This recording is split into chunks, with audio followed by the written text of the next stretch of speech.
Yun guys, video ulit tayo. Ito na yung kasunod ng video natin. Bali ito na pala yung pang-5 araw ng pagnanamo namin guys. Ayan, ganyan po yung tamang proseso sa pagnanamo guys. Una, anuhin mo muna sa asin, ibababad mo sa may planggana na may asin.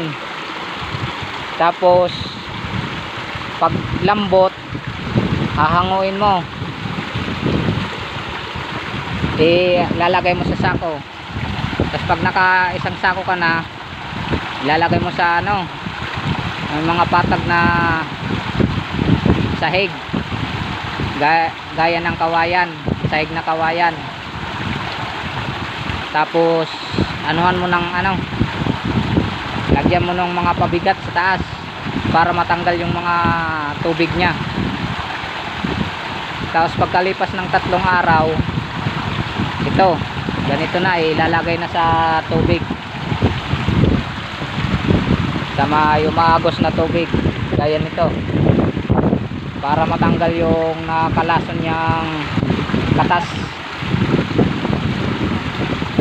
Ayan guys, ganyan yung tamang proseso.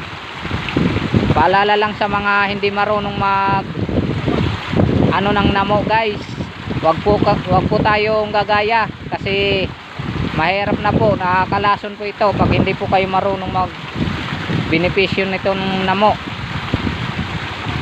Buhay nyo ang nakasalalay dito guys, kaya kailangan talaga pag magnanamo ka, alam mo yung tamang proseso.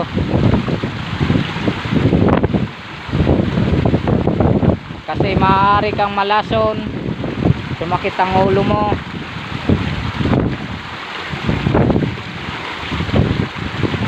Maaari ka pang malagay sa alanganin yung buhay mo.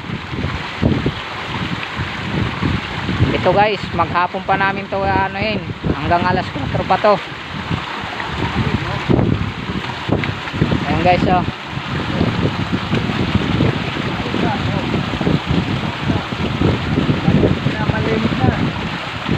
ayan guys, maputi na yung tubig. Pero paano tayo guys? Kailangan natin siguruhin na naligtas tayo kumain.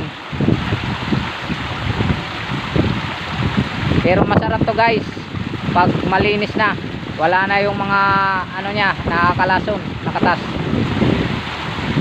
Madaming nabili nito guys.